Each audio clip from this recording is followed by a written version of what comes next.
Okay, so we're going to give this a go, even though it's incredibly close.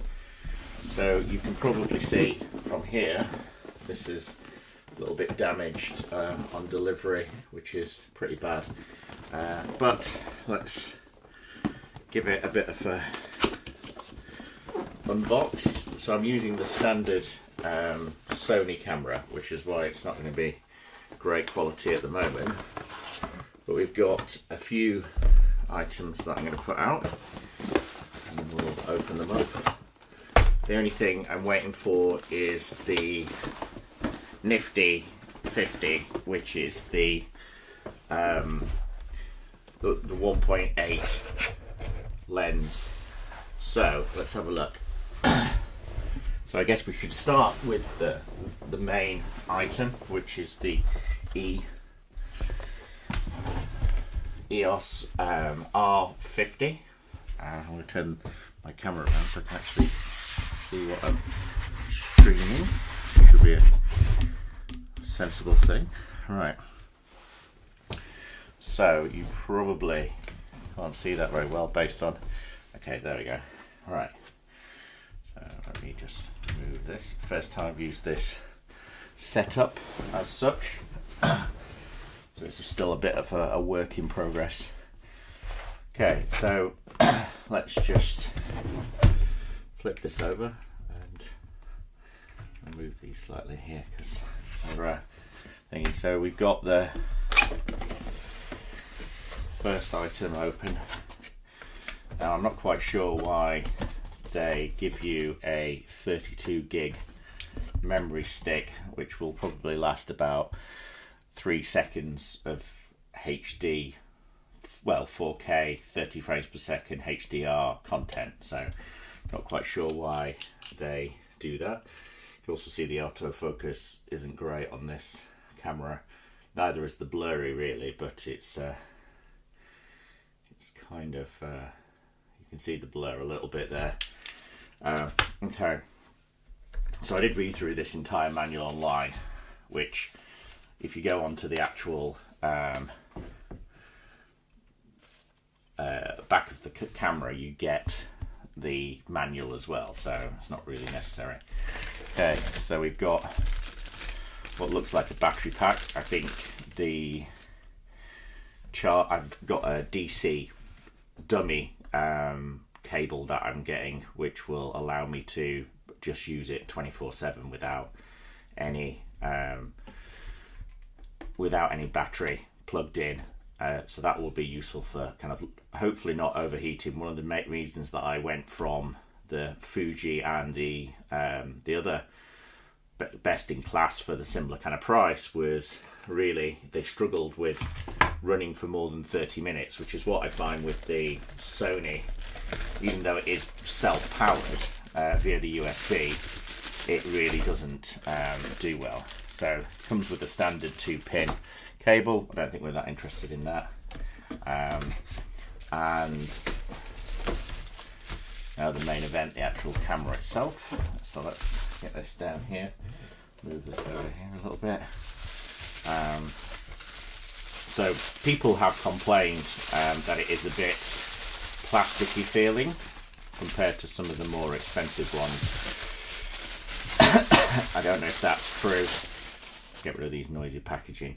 So you can see, I think the plastic doesn't feel poor quality. It feels quite good quality. You know, I think the housing doesn't feel cheap. It feels like it should feel. I don't think there's anything particularly strange about that. The feel of the camera. Again, a bit of a hopefully autofocus can deal with the Sony Z. I think this is the Z1 vlogger's camera what I'm using at the moment. Obviously it's not great. It's tracking me, but not fantastic. So we've obviously got one lens to put on it today. You can probably see the full sensor, full width, full length on there. Pretty cold today, so it's already steaming up a little bit, which is quite annoying really. I'm not sure how you're supposed to even clean those things. Then we've got the battery and full length SD.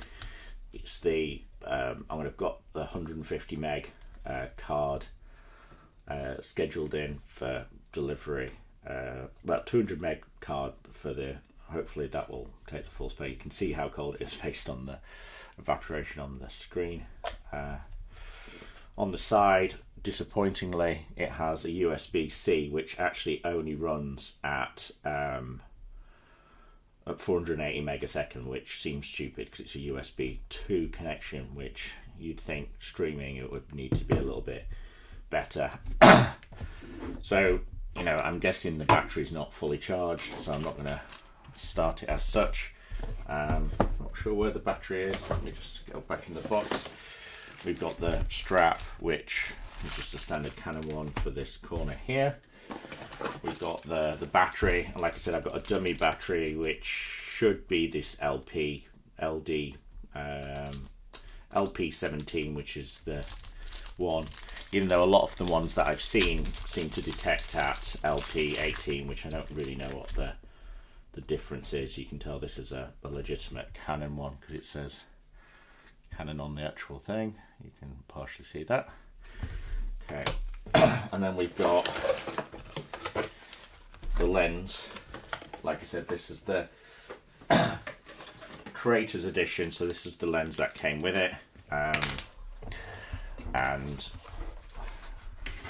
I guess I won't be really using this that much on a day-to-day basis because you'll be using the nifty 50 to give the blur effect with the wide aperture. So hopefully this will be more of a general use for point and shoot when not recording social media content. It's quite a big thing. You can see there it's the 18 to 45 millimeter, and then I think it's 4.5 is the lowest it goes.